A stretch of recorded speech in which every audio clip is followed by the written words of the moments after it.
종합제 TV 시청자 여러분, 현충일 휴일을 잘 보내고 계십니까? 이제 밤 10시를 넘어섰습니다. 트럼프 김정은 회담과 함께 갑자기 네팔의 구르카 용병 이야기가 언론을 장식하고 있습니다. 구르카 용병, 이 전쟁사에 관심을 많은 분들이 밀리터리 매니어라고 하는데, 그런 분들은 구르카 용병 하면 금방 압니다. 스위스 용병, 프랑스의 외인 부대와 함께 세계사에서 화려한 전적을 남긴 구르카 용병입니다. 네팔 하면 떠오르는 단어가 몇 개가 있습니다. 첫째가 히말라야죠. 히말라야, 그리고 셀파, 또 스카무니죠. 스카무니는 인도에서 태어나지 않았고 네팔의 룸비니에서 났습니다. 그리고 또 하나가 구르카입니다. 구르카 용병. 이 구르카 용병 이야기를 하려면은 이 네팔이라는 나라를 좀 설명할 필요가 있는데, 네팔에 대한 사전 지식이 없는 상태에서 네팔에 가면은 놀라는 게 몇 개가 있습니다. 첫째, 네팔에서 눈을 보기가 힘듭니다. 히말라야 산 꼭대기에만 눈이 있습니다. 카트만두 수도에는 눈이 내리지 않습니다. 추운 곳이 아닙니다. 더운 곳입니다. 네팔은 작은 나라가 아닙니다. 큰 나라입니다. 인구가 3천만 명이나 됩니다. 네덜란드의 2배입니다. 면적은 남한의 1.5배. 또 하나, 네팔은 한 번도 식민지가 된 적이 없는 나라입니다. 이게 아주 경이롭습니다. 스위스, 인도, 파키스탄, 그리고 중국 사이에 있으면서도, 그리고 영국이 그 주변 지역을 전부 식민지로 만들 때 네팔만은 독립을 지켰습니다. 용맹하다는 이야기죠. 그리고 주체성이 있다는 뜻이죠. 이 식민지가 안 된 나라가 아시아에서 대표적인 나라가 일본, 태국, 그리고 네팔입니다. 공통점이 있습니다. 이 세계 정세가 변할 때 내부가 분열되지 않았습니다. 단결했습니다. 지도자를 중심으로 단결해가지고 그 급변하는 국제 정세에 기민하게 대응함으로써, 그리고 분열되지 않았다는 것은 국민들이 위기 앞에서 단결했다는 뜻입니다. 한국은 지금 위기 앞에서 분열되고 있습니다. 네팔보다 그런 점에서 못한 나라죠. 아무리 잘 살아도. 네팔은 1인당 국민소득이 $1,000밖에 안 됩니다. 우리나라의 30분의 1입니다. 우리나라의 30분의 1입니다. 그런데도 네팔에 가면은 네팔 사람들은 뭔가 순하게 보이기도 하고, 그러나 당당하게 보입니다. 식민지를 겪지 않는 국민들은 민족성이 뭔가 다릅니다. 이 네팔 용병이 왜 생겼느냐 하면은 역시 전쟁을 했습니다. 1815년 무렵에, 그러니까 워틀루, 나폴레옹의 워틀루 전쟁 전투, 그 무렵에 동인도 회사, 사실은 국가인데 인도를 식민지로 만들어 가던 영국의 동인도 회사가 이 군대를 가지고 있었습니다. 이 네팔로 쳐들어갔다가 네팔의 구르카 왕국과 전투를 했습니다. 구르카. 이 구르카는 지명입니다. 지명인데 네팔에는 두 종류의 사람들이 살고 있습니다. 아리안 계통의 서양 사람 얼굴을 한 사람들이 있는가 하면은 몽골 사람 얼굴을 한 종족이 있어요. 이 구르카는 몽골 계통입니다. 몽골 계통. 이 몽골 계통의 구르카 왕국이 네팔을 지배하고 있었는데, 이 군대와 격돌해가지고 일진일퇴하다가 휴전하고 말았습니다. 휴전하면서 영국 사람들이 이 구르카 군인들과 싸우다가 깊은 인상을 받았습니다. 용맹할 뿐만 아니라 정정당당하게 싸운다. 싸우다가도 잠시 휴전해가지고 서로 부상자 치료한 다음에 또 싸우고 하는 이런 전쟁 규칙을 지킨다는 게 상당히 특이하게 느꼈던 모이죠. 그래서 구르카 사람들을 영국 군대, 인도 주둔 영국 군대에 서기 시작했습니다. 이렇게 해서 구르카 용병이 만들어졌습니다. 그러니까 200년 되었습니다. 200년. 1815년부터입니다. 그 뒤에 영국군이 또 구르카 용병을 별도로 만들었습니다. 한때 영국군에는 지금도 그렇지만 구르카 용병이 1개 여단, 지금 1개 여단이 아직도 영국군에 있습니다. 3,600명. 인도군에는 지금 이 구르카 용병이라고 하지만 이제는 구르카뿐만 아니라 네팔 사람들이죠. 이 구르카 용병이 40개 대대 약 10만 명이 근무하고 있습니다. 그리고 싱가포르 경찰에 약 2,000명이 배치되어 있고요.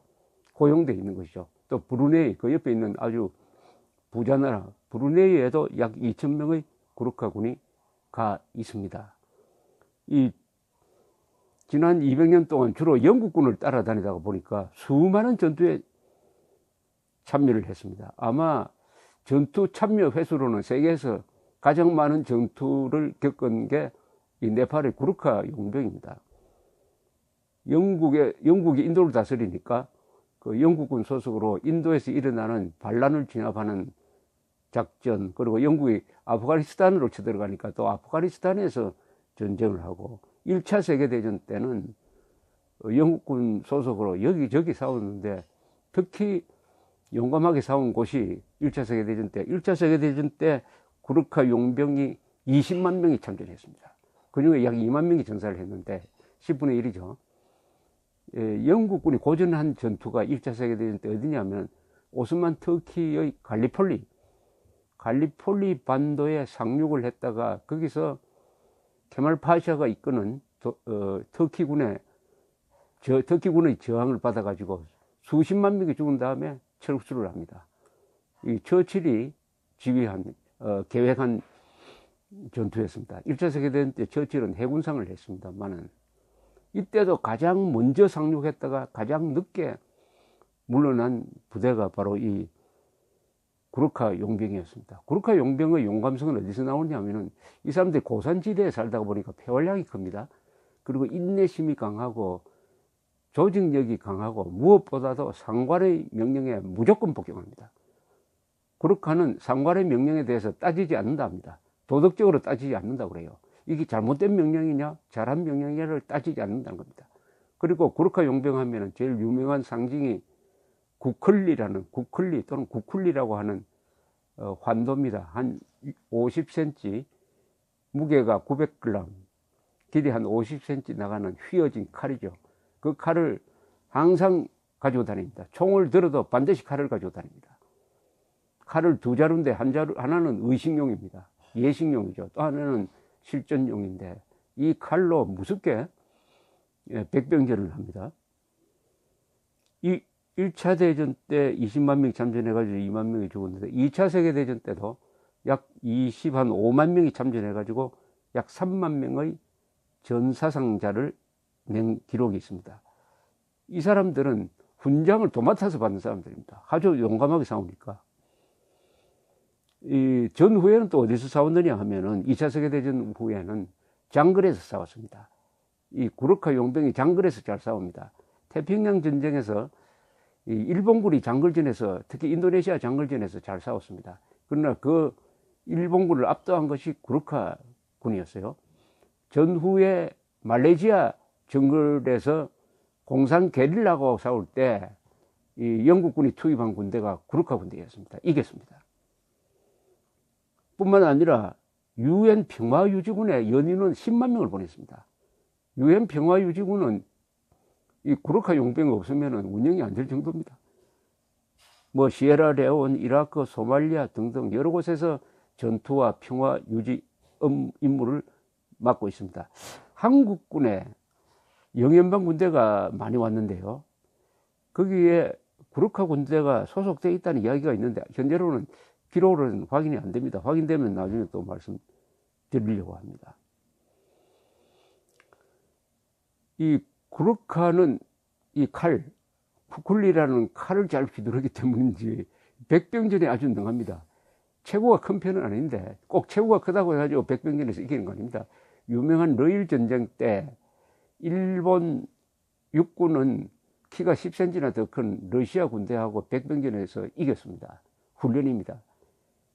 이 구르카 군대가 이 전투를 하면은 이런 양식의 보고를 자주 올린다고 그래요. 이렇습니다. 적군 10명을 죽임, 아군 피해 없음, 탄약 사용량 없음. 이건 무슨 뜻이겠습니까? 총을 쓰지 않고 칼로 다 죽였다는 뜻입니다. 칼로 목을 치든지 해가지고. 그러니까 탄약 사용량이 없다는 겁니다. 이 구르카 용병과 관계되는 일화는 많습니다. 2010년 아프가니스탄에 영국군 소속으로 파견된 구르카 병사 한 사람은 혼자서 부대를 지키다가 탈레반 30명이 공격을 해왔는데 끝까지 싸워서 30명 전원을 사살한 기록이 있습니다. 인도에서는 인도군 소속으로 근무를 하던 구르카 부대 군인 한 사람이 전역을 해가지고 기차를 타고 있었는데 무장 강도단이 그 기차를 습격을 했어요. 혼자서 이 구클리 칼로 강도 3사람을 쳐 죽이고 나머지는 쫓아냈습니다.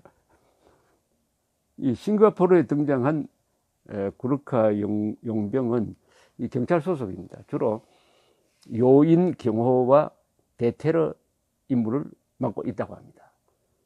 이 구르카 용병으로 취직하는 게 벼슬 하는 겁니다. 네팔에서는. 왜냐하면 평균 월급이 한 2,000달러에서 2,500달러 되니까 엄청난 고수입이죠.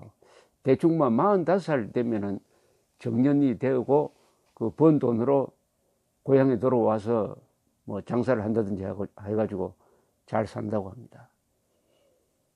네팔 사람들이 식민지가 되지 않았다는 게 많은 것을 상징합니다. 단결심이 있고 적전 분열을 하지 않는다. 한국의 고질적인 병이 임진왜란 병자호란 19세기 말의 개화기 때 보여주었던 요사이 보여주고 있는 적전 분열이 일어나지 않는 나라입니다. 적전 분열이 일어나면 아무리 큰 나라도 망합니다. 적전 분열만 되지 않으면 아무리 작은 나라도 외국에 먹히는 경우는 거의 없습니다. 고슴도치처럼 딱 웅크리고 있으면은 호랑이도 고슴도치를 먹지 못하는 것이죠. 이 네팔에서는 한때 한 20년 전에 내전이 일어나서 공산당이 일으킨 내전, 그것을 진압하는 과정에서 약 16,000명이 죽었습니다. 왕정 타도를 이루긴 했어요. 왕이 물러났습니다. 250년 동안 다스리던 왕이 물러났는데, 그러면 16,000명 죽은 데 대한 책임을 물어가지고 우리나라 같으면 감옥에 안 보냈겠습니까? 지금 카트만두에서 편안하게 잘 살고 있습니다. 아무도 그 사람 감옥에 보내라는 이야기 하지 않습니다. 네팔은 공산당이 지금 집권하고 있습니다. 그래도 지금 한국 정부보다는 훨씬 더 더럽게 보입니다. 원래 힘센 사람이, 용감한 사람이 너그러운 법입니다. 용감한 사람이 너그럽다는 것을 네팔에서 구르카 용병 이야기에서 우리가 느낄 수 있습니다. 용병하면 또 다른 용병이 있죠. 스위스 용병입니다. 그 참 재밌는 게 알프스 산에서 살던 스위스 사람들이 스위스 용병을 조직해가지고 르네상스 시대부터 유럽 전역에 인력 수출을 했습니다. 프랑스 같은 나라는 이 스위스 용병이 없으면 전투를 못할 지경이었습니다. 루이 16세가 머물던 왕국을 끝까지 지키면서 거의 전멸한 게 스위스 군인입니다. 또 바티칸은, 지금도 그렇지만 바티칸을 지키는 이 근위병은 스위스 용병입니다. 한 130여 명 되는데, 이 사람들도 16세기에 클레멘트 7세 교황이 독일에서 넘어온 이 신성 로마 제국 군대의 공격을 받으니까 끝까지 지키다가 거의 전멸했습니다. 그 사이에 클레멘트 7세는 지하도로 빠져나가서 지금 성베드로 사원 건너편에 있는 산탄젤로 성으로 피신한 적이 있습니다. 히말라야라는 산과 알프스라는 산이 세계 2대 용병을 만들어냈습니다. 역시 산악에서 살면은 용감해지는 모양입니다. 감사합니다.